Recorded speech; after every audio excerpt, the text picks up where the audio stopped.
family and friends are all waiting to get information about their loved ones who could possibly be hurt, could possibly be dead as a result of this shooting. And they did trap 5 gators before they found 2-year-old Lane Graves' body in the water. Now, they say if forensics show that none of those animals were behind the attack, they will continue to pull alligators out of the lake. The victim says it's not the first time that someone's messed with her car in this parking lot, but it is the first time that these brand new surveillance cameras were recording. His rap sheet is 7 pages long, but no charges in here as serious as murders from as far away as Ohio, but others are her neighbors. We looked up dozens of their addresses and found some of the people getting calls live in this Oviedo neighborhood. It is dark and quiet out here now, but hundreds of students were out here on the lawn in front of the library this afternoon. And now the problem is that thief is actually listed as the owner on the title. Take a short walk with me out here. You can see how close the lake is to this retirement community just across the street. They don't know what started the fight that led to the shots, but they say that this is taking things too far. Well, there were a lot of tears here in the Publix parking lot and just as much laughter. This is where 21-year-old Corey Connell worked and where hundreds of people came to share stories of their co-worker, friend, and the hero who died protecting his girlfriend. Under moonlight, then candlelight, the crowd stood Corey strong. Corey had the best smile, the best attitude. He was so sweet. He cared. Stacy Scobanner remembered the young man who she says would give his all to help anyone in need. And that is exactly what Corey Connell did Sunday inside Pulse nightclub, sacrificing himself to save his girlfriend. It is no surprise to any of us that Corey helped other people that night at Pulse. A night that ended a life devoted to saving others. Friends say the 21-year-old was training to become a firefighter. For now, a stalker at the College Park Publix, where Patrick Foradori met Corey for the first time. It was a Publix commercial. His employee then and always with a smile on his face and a personal greeting for every customer. Out of uniform, family friends say the kind of man they'd want their sons to be like and they'd trust with their daughters. Never more true than when Corey was a senior headed to prom. I want you to know, a lot of us moms, we were all begging Corey to ask the daughters, okay? It was like a contest. He went alone, surrounded by friends then, surrounded by friends now, honoring his memory. We stand here, Corey strong, as one Orlando, and we are Orlando strong. And Corey reportedly pushed his girlfriend out through the doors of the club before he was hit by the gunfire that would end his life. We are told she did survive the attack. She is recovering tonight from a gunshot wound to her wrist. Reporting live in College Park, Kimberly Eiten, Channel 9 Eyewitness News.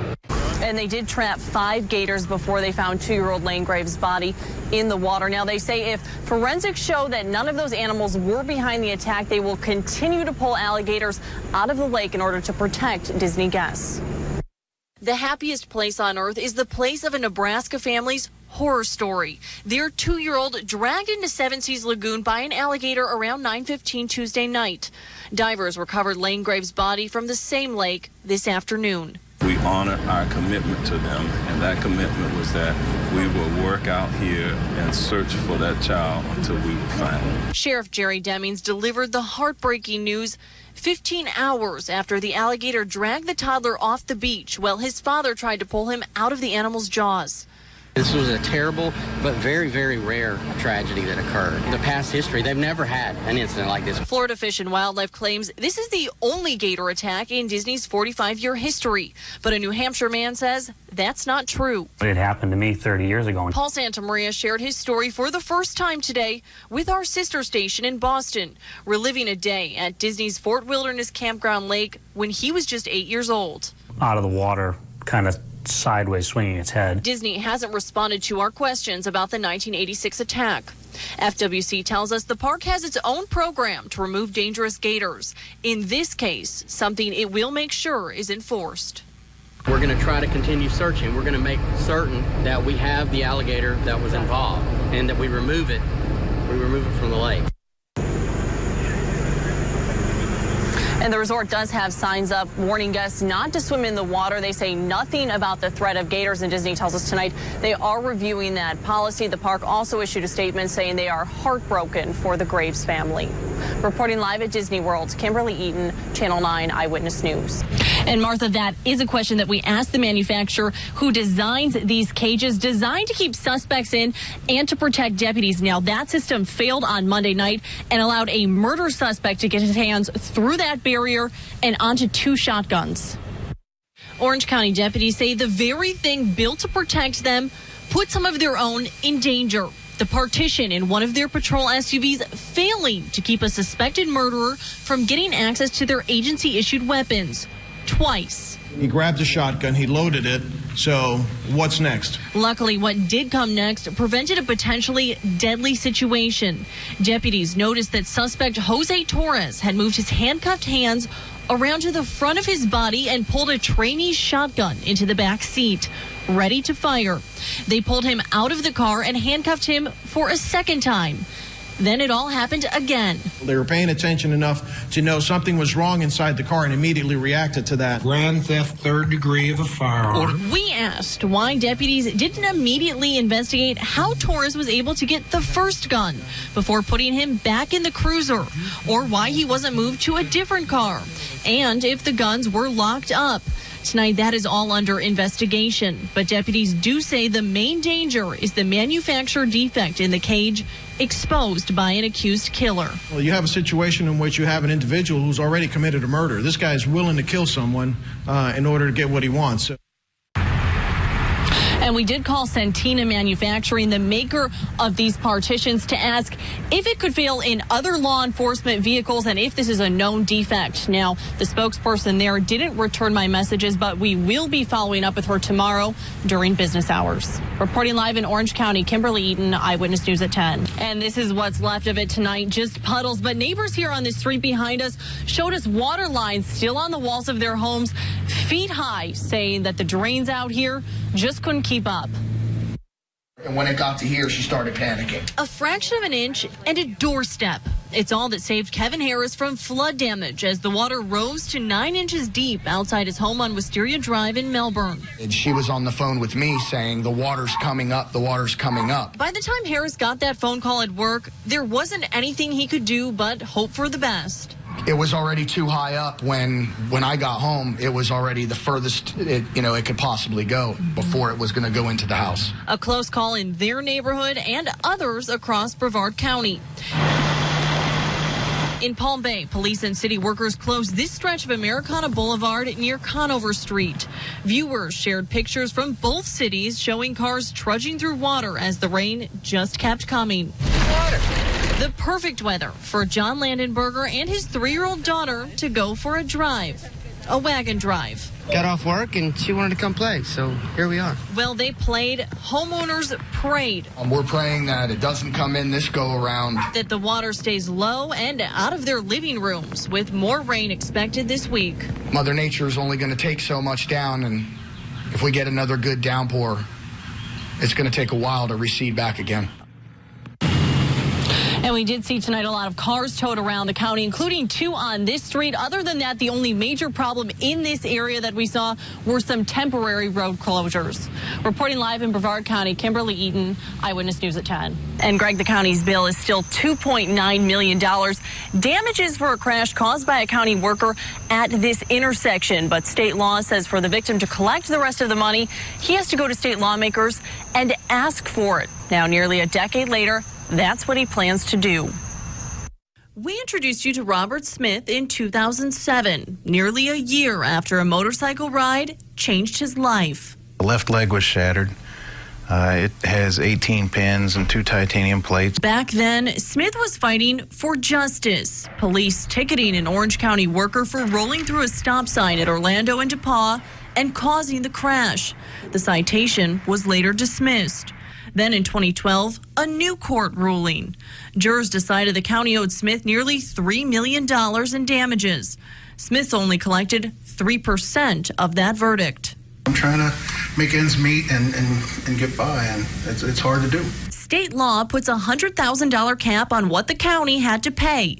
To collect the rest, Smith and his attorney have to go to lawmakers and ask them to pass a claims bill. We'll know by early next year that Rob is finally able to receive the compensation he's been awaiting for all these years. What's it like now knowing that you could finally see the rest of this money? It would be a big relief. It's been a long road. With medical bills, a new career, a new home, and an old fight that could finally come to an end. It's already been life-changing. Now I'm hoping it'll be life-changing in the other direction. And Smith and his attorney will be going to Tallahassee next spring. They say when they do, they hope Orange County will work with them to try to get state lawmakers to approve that payout. We keep hearing the same story over and over again. Drivers heading down this stretch of Southeast 36th Avenue in Ocala all of a sudden become the target of gunfire. Now, so far, no one's gotten hurt, but they tell me any one of those random shootings could become deadly. Entry here. Okay. Entry here. All right. Entry here.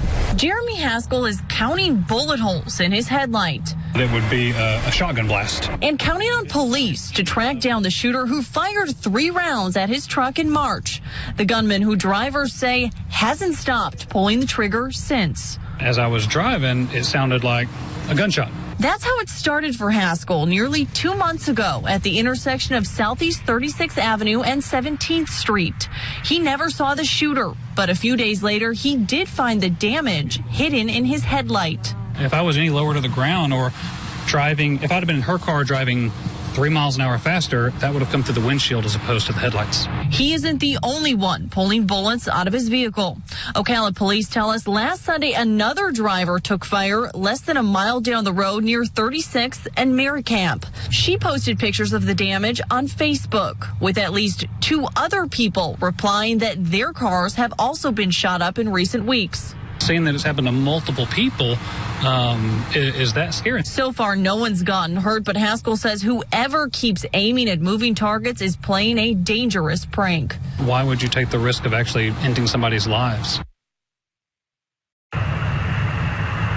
And this is his other concern tonight. You can see how close these shootings were to both a church and a school. Now, we have reached out to Ocala Police to ask how many of these similar cases they've responded to recently. We did not get an answer on that tonight, but we will be checking back in on Monday. Reporting live in Marion County, Kimberly Eiten, Eyewitness News at 10. And Martha, it is dark and quiet out here now, but hundreds of students were out here on the lawn in front of the library this afternoon with only a wall separating them from the threat of a possible gunman while dozens of police searched that building. So tonight, the question we asked and that police haven't answered is why this campus didn't go into a full lockdown. It was more calm than chaotic on UCF campus this afternoon, despite a serious threat and a search for a possible gunwoman. We first showed you this cell phone video on Eyewitness News at 4 as students flooded out of the library and gathered just outside its doors, giving armed campus officers room to move in. Tonight, UCF spokesperson Courtney Gilmartin confirms a threat on social media launched that law enforcement response. Officers went from floor to floor. They were looking for any activity that matched up with a call, and we didn't find anything. Just 2 hours later, officers gave students and faculty the all clear. That is when the first and only shot was fired from one of their own. Police blame that gunfire on a weapon discharging as an officer put it back in his patrol car. You kind of just saw the guy holding the gun, like it kicked back a little bit, and everybody that was standing there that could actually see it ran the opposite direction. All just feet away from the hundreds of students like Kayla Stevens still standing outside the doors of the library, and right next to the dozens of armed officers charged with searching for a gunwoman. We asked Gilmartin why those students weren't moved away from police. Anytime something like this happens, we will, review our actions and maybe make suggestions for the future. Then we asked why the campus didn't go into lockdown. We do have some policies and protocols in place, but I can't quote them off the top of my head right now. And as you heard, because campus representatives couldn't provide us with those procedures today, we have put in a formal request. Well, Greg, I found out his rap sheet is 7 pages long, but no charges in here as serious as murder. So tonight, as police continue to investigate inside this home on Orange Peel Court, we're asking how a break-in escalated to a deadly crime. Aggravated battery, domestic violence, drunk possession, grand theft of a motor vehicle, and burglary. Those are just a handful of 40-year-old Jason Rohr's arrests during the last 20 years. Now Orlando police say he's looking at even more serious charges in connection to the death of 67-year-old Linda Jones. Officers say Jones had been stabbed to death inside her home on Orange Peel Court off Curry Ford Road around 3 this morning. They found Rohr was still in the house. There was a fight, a struggle. They were ultimately able to arrest him. Officers had already been tracking Rohr, who was suspected in several overnight car break-ins on Bumby Avenue.